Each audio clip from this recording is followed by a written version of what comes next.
for this? After tonight's episode? Absolutely.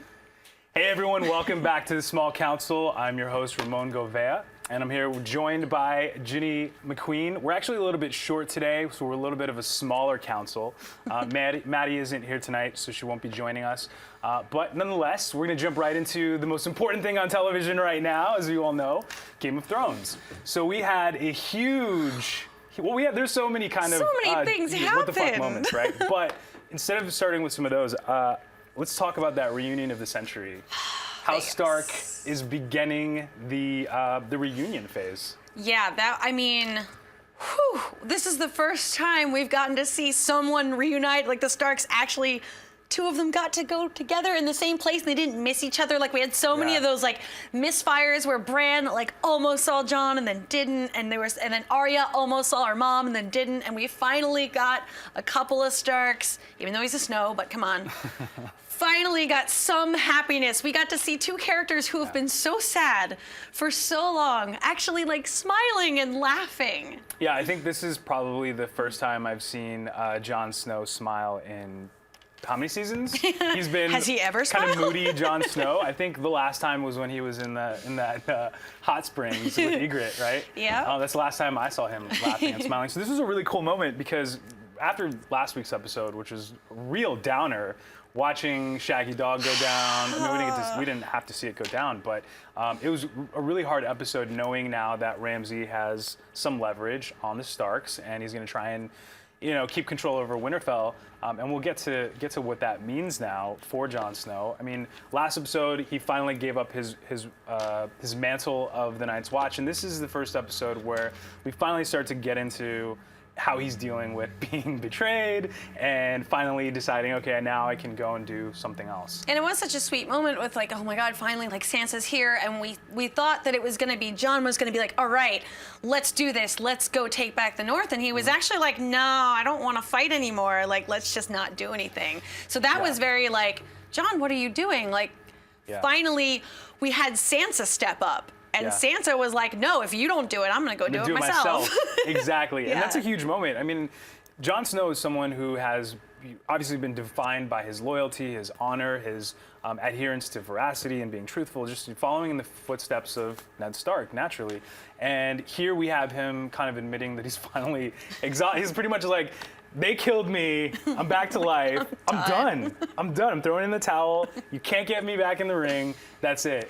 And obviously something happens at the end of the episode that makes him kind of rethink that. But in the meantime, this whole season we've been wondering what's happening with Peter Baelish. Where is he? Because he's the one who put Sansa there in the first place. And we finally get to see him come back and kind of spoil his little nephew, Robb and Aaron, and some shit goes down. Not quite crazy, but what do you think that means for the Vale now? Well, I thought it was interesting. Peter was like, clearly he fucked up. And he's like, all right, I'm going to come back and it wasn't my fault. I didn't set up this marriage. Like, it just happened. They forcibly took Sansa. And that was his story that he's giving them. And Sansa knows better. So I think he's kind of hoping that Sansa isn't, if they do get Sansa back, that she isn't like, no, he told me to do this. Yeah.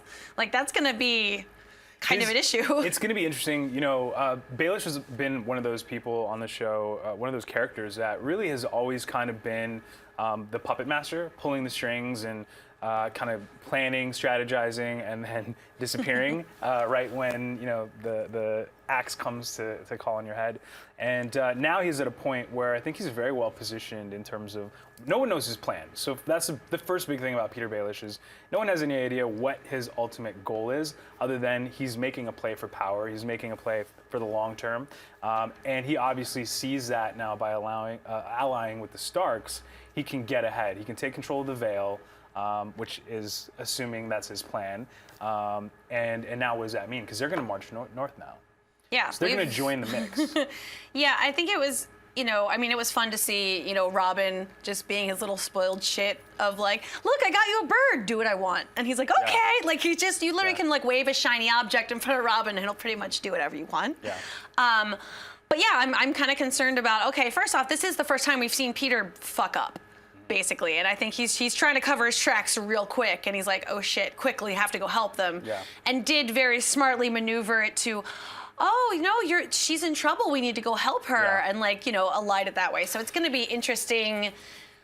It looks like we've got a lot of armies on the move right now. Yeah, and so do you think that he's made this decision based on remorse, or that this is sort of now a part of what his plan has always been? Do you really think he regrets putting Sansa in that position?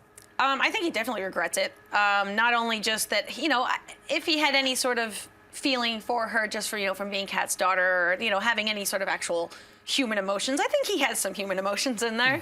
Yeah. But also just in terms of strategy-wise, like that was just a bad strategy, and he's allowed some crazy monster to be in charge, and that's not going to be good. So yeah, either way, he's trying to fix this. So he's kind of taking ownership, because taking an army to march and join what's going on in the north is a big deal, because the Starks obviously need all the allies they can get at this point. So yeah, and Peter isn't somebody that would just march into war right, like that's something he would take very seriously, because he's not exactly, you know, someone who wants to be at war. Right, right. So in terms of diplomacy, we also saw Tyrion do what he does best. He drinks and he knows things, right?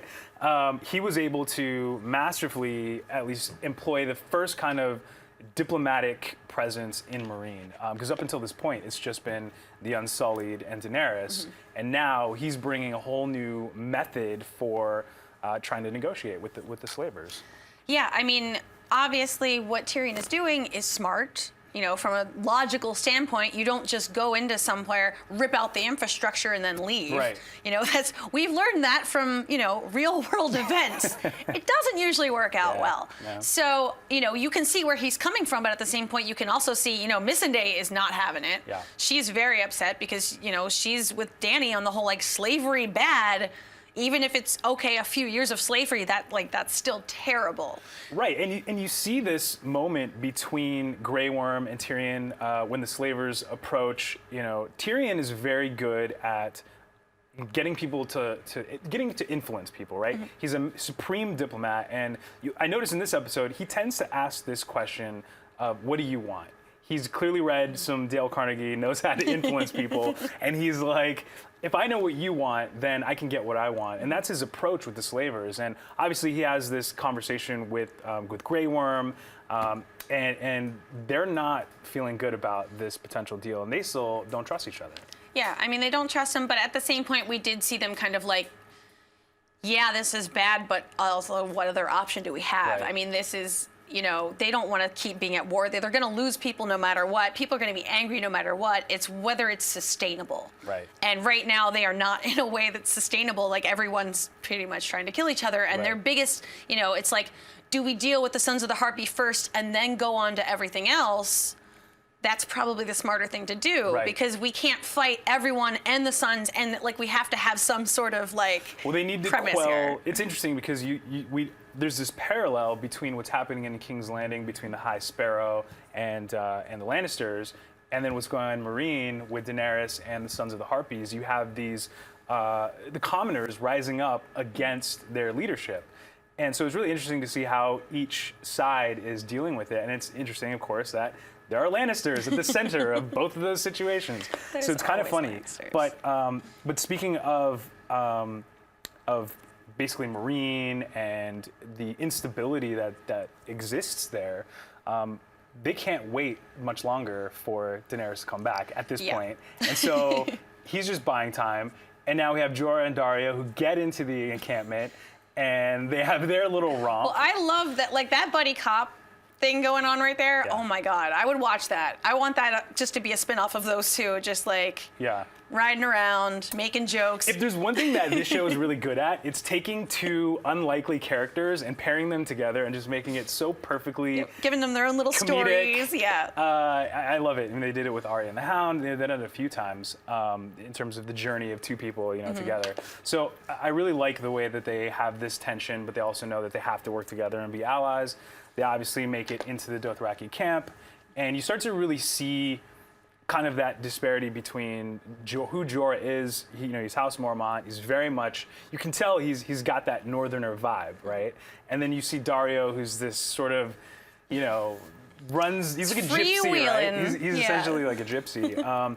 So they obviously are able to get the job done, you know? Yeah, and it's also, I think that they're also starting to play up, you know, they did make a few comments of, you know, Jorah's older. He doesn't have, you know, the whole, like, you could never keep up with her kind of comments. And we did see him, like, he's not at his peak fighting anymore, and he's, you know, and now Daario knows about the grayscale as well. Yeah. So that was a big reveal. Yeah, that so was like, don't touch my crap with that. Like, get that away. I feel like Jorah could literally just take his arm and just like scare people away with it. Be like, I'll put this on you, and they'll be like, oh no, like he's got cooties, run. Yeah, we definitely don't want the grayscale cooties at all. And what's cool about watching these scenes in the Dothraki camp is we start to see Daenerys really coming back into her power. I mean, she is fearless the whole time that she's in that place with the wives, right? And so basically what I found most fascinating about it was that she's so unwavering. She's always maintaining her regality throughout this whole process. She has this belief, this immovable faith that she's carried with her for the last few seasons. And here she is, you know, basically saying, I'm gonna make some shit happen, so stick with me, and we'll get out of here. Yeah, I mean, she has a very good talent for, you know, finding, you know, the people that are, you know, the lead. Like, she finds the youngest girl there. She's like, I've been here since I was 16. You know, this girl that she understands what she's been through, and she's like, yeah, like, oh, come under my wing. Like, she's very good at getting people to like believe in her and to follow her, whether or not that's smart. But she's very good at that. So it's again interesting. The minute, you know, she's around people, she's like, oh no, like, I know what I'm doing. Come with me. It's going to be fine. And you're like, I don't know what you're talking about, but sure, okay. Like, there's something about her that she has this air that's either, when she challenges people, they either want to follow her or try to destroy her. Like, she's a very polarizing individual. Yeah, absolutely. And I mean, that's never been more evident than I think in this season, where, you know, she's captive, she's prisoner for the first few episodes, and she's still unwavering. She kind of has this knowing smirk, like, oh, you're gonna be so dead when this is over. And that's what I love. I mean, this show is really good at doing that with characters, and it's kind of seeding the revenge and letting people know something's gonna go down and somebody's gonna die for this, and it's gonna be you. It's going to be who it should be usually. But please join us in the Facebook group. We've had some really good conversations this week about last episode, and some pretty big revelations this episode in terms of what's going to happen with Jon Snow. We've all been wondering now that he's sworn off the Black. So get into this discussion group. It's on Facebook. It's called the Small Council, a Game of Thrones discussion group. And we're active there all the time. So let us know. Send your questions, your comments, your concerns. We share memes. It's awesome. So I want to jump to Cersei, the Lannisters. But before we go into that, Marjorie and Loras in the cell. That was crazy. That was heartbreaking, and it's especially for Loras, because Loras, you know, he hasn't had the best time of it. You know, his boyfriend was murdered, and then he was going to have to marry Cersei for a while, which was, you know, unlimitedly terrifying. Like, no one wants to hear that they're going to have to marry Cersei. Like, that's just scary. Yeah. So he's whatever they've been doing to him, you know, the same as Marjorie, they're just kind of like not feeding people very well. From what we saw from Cersei, like, they barely give you water. Yeah. They just don't treat you very well at all, and he is just not doing well. And he had a lot of wounds on him as well, which means I think they've been roughing him up a bit. Yeah. And just to see him like, I don't want to fight anymore. I don't want to do this. Like, she's like, no, you gotta, like, for the good of our family. And he's like, I can't do it. Yeah. Yeah, he's clearly broken. And I mean, that seems to be their method for getting people to, you know, convert or believe or walk the path, is they break you down in the cells. Yeah, it's like if you torture someone long enough, like, obviously you're probably going to get what you want out of them. But it's that same, you know, medieval times of, you know, hey, let's torture someone and they'll tell us the truth. It's like, no, they're going to tell you what you want, but it's not going to be the truth. So how do you think that's going to affect their relationship now? Because it seems like Marjorie, as much as she wants to fight and be that, you know, she's kind of in the same space that Cersei was in, and she still is in, of course. But now she kind of sees the pain that Loras is in, and now it's a different kind of scenario, because she's not just it's not just about her. Yeah. Now it's about her brother, and she wants to save him. She wants to help him as much as possible. Yeah, at this point, all I can think is just get in there and get him out of there already. Like, I don't want to see, like, I love Loras as a character, and I just, we are to the point where people are dying left and right, and I'm like, just let someone live at this point. Just let them live through it. No, it's crazy. And of course, at the same time, we have, because we're talking about House Tyrell, we have, of course, her mother there with Kevin Lannister and Cersei and Jaime, and they're now plotting their revenge. Yeah, well, again, it was also really interesting, you know, because you've got the small council having their little meetings, but you have Cersei who goes and talks to I almost called him Joffrey. No, that would be a terrible nightmare. Joffrey's dead. He's Thank dead. God. And you have Tommen there who's like, oh, I've been talking to the High Sparrow. He told me not to tell you. By the way, I oopsies. promised. And I almost, at first, I was like, you know, he told me not to tell you. And I'm like, that sounds like something that someone who wants someone to tell them would say. Like, it's almost like he could be playing an extra level of it. But it was good to see them, like, you know, Cersei. And they didn't, they made a point of not bringing Robert Strong with them this time. Right.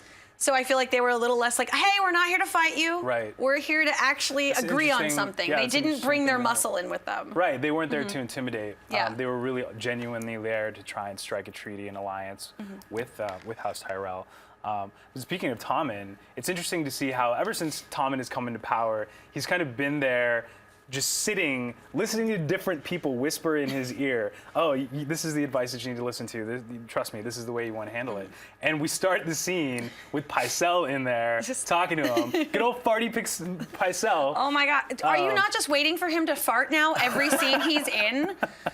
I can't, like, every time I see him now, I'm just like, when's the fart gonna come in? Yeah. It's gonna happen. Yeah, it was such a really funny moment on the last episode that now I'm just kind of waiting for it. So Tommen is now, clearly, again, and we stressed this last week, Tommen really has no power. He's just a figurehead. Poor kid. He's just there kind of being, you know, pushed and prodded around and told what to do. And he's just too afraid to take action. But so we have this alliance now, the Tyrells and the Lannisters, they're gonna actually join forces even though they hate each other. I mean, you have to remember, these are the people who killed Joffrey. So there is clearly some open animosity between the Lannisters and the Tyrells, and there has been for several seasons now. And even we had Cersei actually admit to Tommen that she doesn't really like Marjorie. Yeah. That's the first time he's like, hey, wait, you don't like her very much. She didn't really admit it, technically. Yeah, and she's like, that's not the point. That's not important. That's not what we're talking about right now. But it was like, that's the first time Tommen even got it into his head that maybe not everybody likes each other. So. What do you make of the character development of the High Sparrow and learning about his father being a cobbler and, you know, his whole story about his conversion and all that stuff? I mean, is he playing mind games with Marjorie, or is he? I mean, is he it sounds like bullshit to me, but you know, I think that the best manipulators in the world believe their own lies. So it could, you know, he's very good at, you know, trying to tell people what he feels like they need to hear in the moment. But I feel like he would tell them anything if it was going to get what he wanted. So. Yeah, it'll be interesting to see kind of how everything plays out now that there's definitely going to be some movement against the High Sparrow and the Faith Finally. Militant. Yeah, so, and they've even said this could mean civil war, a lot of people are going to die, and they clearly don't give a fuck. Yeah, they're like, people are going to die. They're like, people die, body counts happen, at least it's not us. Yeah, let's get it on our side at least, whatever. So let's jump all the way north to our favorite place where the Ironborn live. That is, that's something that we've kind of been waiting for a while, is to see what Theon's gonna do. Where's he gonna go? Is he gonna go home?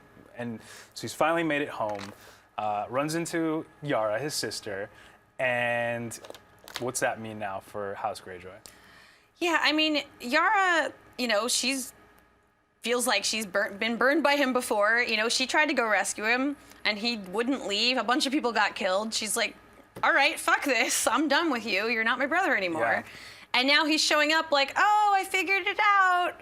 I'm not Reek anymore. And she's like, too little, too late, bro. Yeah. Like, what are you doing? Yeah. And I do think that he told her the one thing that she was gonna be okay with hearing, because she was not having it. She was like, get out of here. What do you want? What just go away. What, are you here to like try to be king? Like, what is wrong with you? And all he needed to say, which is what he said, which was, no, I want you to rule. And suddenly it was like, oh, you're gonna have. But when you put it that way. Yes. Welcome back, brother. Welcome. Well, because that's all she's wanted. And I know there's some slight variation between the books and the show. What are some of those main differences with Yara? Well, yeah, I mean, number one, her name, right? Yeah. Well, she, well, that's because the name's her.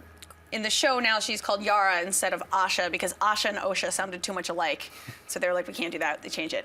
But yeah, so we've in the books met a lot of the Ironborn. We still have not met Victarion or any of that. Like, there's whole other characters that are completely missing at this point, but they keep talking about the Kingsmoot. So I'm like, okay, are we gonna have everybody at this Kingsmoot? Like, who all is gonna show up? Is this gonna be, everybody, or is it just a couple of them? But yeah, in the books we do have her being like, I'm owed this. This is my, shit. And unfortunately, the Ironborn they're not like the Dornish. They don't believe that women are supposed to be in power. So this is a struggle for her, because most people North don't. Doesn't believe that. Yeah, they're like, no, women don't rule anything except, So like she'd be better off in Dorne if she were Dornish, but yeah, it's going to be an uphill battle for But they're her. also setting up this conflict within House Greyjoy now that Euron came back and was the lovely assassin on the bridge, which again was somewhat of a departure from the books, because it was kind of ambiguous. Yeah, it was rumored. Yeah, it was rumored to happen. He fell off, but then Euron just happened to have been there the next day, kind of thing. So we did get a very no, he actually did this. Like, there's no. Yeah, it was clean cut. No magic was involved. Nothing. It was just him. Hi, thump. Yeah, and now Theon's back. Yeah. And I was like, what are you doing and here, buddy? And there's that moment where he's like, he broke me into 1,000 pieces. He's like, yeah, he sent us one of those pieces. Theon was like, oh. And it was nasty. You got my dick in a box. I'm sorry. Nobody wants to hear that their sister got your dick in a box. No, that's just not cool. You definitely don't. Speaking of dicks and boxes, Ramsay Snow, back with a furious vengeance. Somebody else is dead. Poor I'm so Osha. sad. She has been loyal to, obviously, the Starks for some time, because she grew that relationship with the boys. And, it's one of those things, because we're watching that scene, and we know she's going to reach for the knife.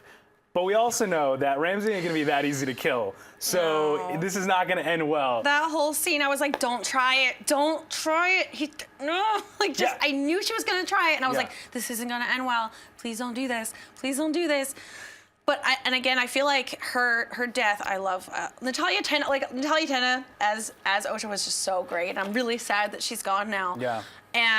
But this also puts another check mark in the favor of, so there's been the big, was that actually Shaggy Dog, or was it a decoy? Right. Are the Umbers playing a long game con here? Like, is it, Yeah, we actually got those questions, right? Yeah, and we can go into the nuts and bolts of it, but this was I cannot believe that the Umbers would risk them. Like, I still am like, I'm sorry. Yeah. Why would you put these people in the hands of a monster? Yeah, it doesn't seem like a part of an elaborate plan. Instead, it's almost like they've turned. There was no plan of Osha just going into the room and being like, a knife. Like, that doesn't seem like a well planned out thing. No. And I don't think that having Shaggy Dog's body or head there would make much sense. I mean, everything in this episode kind of points in the direction that they pretty much have turned. The Umbers are no longer supporting House Stark. They've definitely gone over to the Boltons, which again could potentially be a pretty big departure from the books, which is interesting.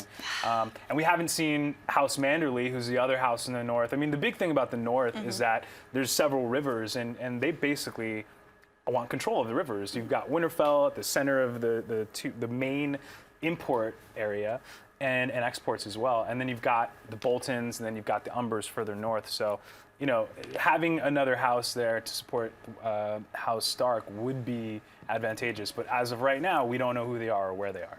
Yeah, we keep saying the North remembers, and yet I'm like, where are these Northerners? Where are they? Yeah. What are they doing? And that leads us right into, of course, the big invitation.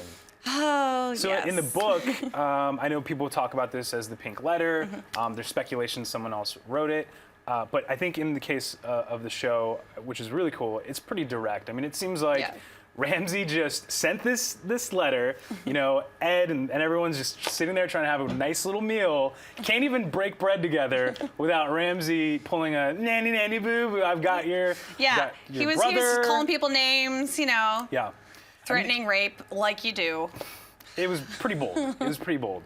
So it's pretty much set. You know, there's no way around this. It's going to be Jon Snow versus Ramsay Snow, no longer Snow. He's officially Bolton, but it's a bastard versus bastard battle. Yeah. And this is what everyone's been talking about, like, for the whole last probably few months. Yeah, this is going to be, you know, 2 bastards enter, 1 bastard leaves. Hopefully the correct one. But also, I mean, this was, again, Jon still had not decided to go south or to Winterfell or anything. He was still on the fence. Yeah, he was still like, I don't want to do it. It's not worth it. I don't want to. And Sansa's like, come on, bitch, let's do this. Yeah. Or I'll do it myself. Yeah, like, I'll do it. I don't even care. And then we finally, you know, okay, no, but also they have Rickon, and also they're threatening to rape us and murder us all. And it's like, okay, you have to take care of this. Like, there's no running from it. No. You're not getting away from it.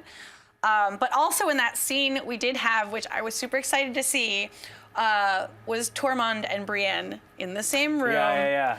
Ever since we know the 2 of them were coming together, like, I know myself and a bunch of other people online were just like, oh, that is the biggest power couple in the world. Yeah. Like, get those 2 together. I ship them so hard. Do you think Brienne was feeling it? I definitely got the sense that Tormund was like, yeah, you're looking good over there. I think he was a like woman fascinated by her. Like, yeah. He was just like, oh. But I ship that really hard. Well, because the wildlings very much are big proponents of everybody being a fighter, and just, you know, their women fought alongside them. So, it's, I mean, I'm not saying that their customs are necessarily in the right direction, but, you know, I think that might affect, you know. Yeah, and for him to see a Southern woman show up and be a fighter and be and so let's talk about Brienne, because she has this moment with Davos and Melisandre that is pretty much like, fuck you, but we're friends for now. Yeah. We're not friends. Like, we're not friends, but I need you, but also fuck you. Yeah. And Davos is like, wait, so Melisandre did this shit, but then Brienne killed Stannis, so that, he's like, everyone is the worst. Like, I have no friends. Yeah.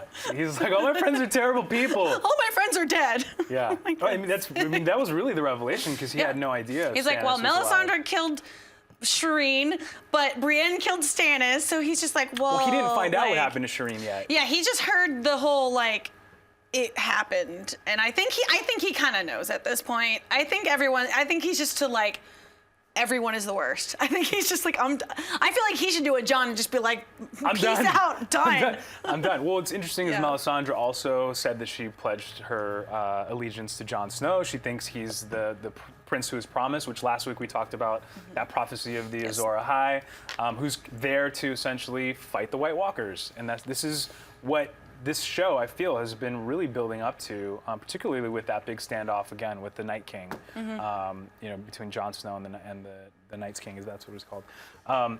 So we have this brawl coming. It's clearly going to be war in the north. There's no way around it. And we've got the Vale soldiers. The Vales are going to be marching up. Converging armies. We've got the Umbers who are marching against them on behalf of the Bolton army, and then you've got civil war brewing in King's Landing. Yeah. I think it's going to be really interesting to see what plays out in Meereen, and at what point the characters that are separated from Westeros are going to start rejoining everyone else. So Arya and Daenerys and Tyrion and Varys, all of those characters who were so crucial to the plot of King's Landing in the first few seasons, I feel like it's going to really determine a lot. Well, I mean, definitely, you know, if Westeros is in chaos, that's the best time to head over and try to take over. Right. So if everybody's fighting everybody, that's when you swoop in with some dragons. If that's, you know, your end game. Well, and the Boltons have put themselves in this really crazy position where they've betrayed the Lannisters now. And so now, they've just betrayed everyone. What will happen when either the Civil War either breaks down both houses, Tyrell and Lannister, or when someone finally ends up victorious in the north? And you know, Ramsay, you know, killed the Frey girl as well, so, and that baby. So the Freys are probably going to be pissed off when they hear about this. If they're not dead first. Right? Someone kill some Freys already. Yeah. God, I want to see some Frey blood. And so the most epic moment of the episode for me was that final scene where we see Daenerys again, and we remember why. She's the mother of dragons. The unburnt. The unburnt. And I my mean, they foreshadow it in the beginning of the episode with Tyrion when he says, I am not any of those things. I'm just here speaking on her behalf. Yep. And then at the end, we really see her carry out her plan. She walked in there knowing that she was going to basically convince them. That's why she was so smug the whole time, and they're sitting there, and I love that the call gave her the same threat that her brother gave her, of, you know, I'm going to let them all rape you and their horses if it got me what I want. And I'm just like, oh, that was the wrong thing to say, dude. That was not what you should have said, because that's your death warrant right there. So I love the callback to the season 1 of that threat, like in the very first episodes, where it's just like, her being threatened never leads to anything good. That's what I love about this show, though, is the writing is so on point in terms of the callbacks and the foreshadowing, and, you know, things mean something when people say them. Their catchphrases, you know, they mean something. And so, you know, you see that these phrases or you know, little old mottos get said, and it carries so much more weight when you think about when it was last used and what episode and what season and what was going on then. So it's a really cool moment. Yeah, I was just reading, one of the actors did an interview, and they were talking about how, you know, Dave and DB, who run the show, are very particular about the scripts, and you don't change anything on the day. If there's something you want to like question, you have to put in like weeks in advance of like asking questions about it, or would it be better this or that. Like, there's no on the day changes. There's nothing. Like, that script is the script. Locked in. Yeah. I love it. So we're gonna take a break right now, but when we come back, we're gonna go ahead and answer some of your questions from Twitter and the Facebook group. So stick around.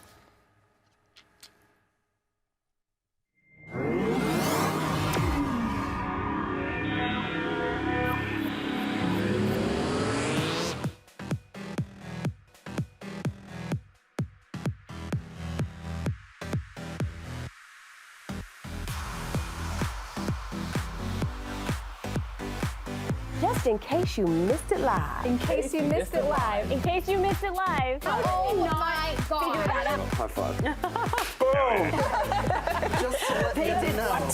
We had a crazy vampire threesome. And you can't unsee that. That's burned into my brain now. I was like, You know why we saying yes. You know why we saying yes. Look at me, I'm dancing. he was like, yeah, I'll tell you whatever you want. He is quite something. And we're like, inseparable. These hoes ain't loyal. You just went to a totally different direction on that one. I love it. That's genius. Billionaire goes broke, it means he's got like $4 million. This might actually be a thing. Somebody better take some pictures. Hey, are we there yet? Can we talk about this? We've been waiting all night. I don't know. I don't like to break nails. You can't count anything out. It's been another awesome night at theStream.tv, guys. Awesome. Thank you for joining us, you guys.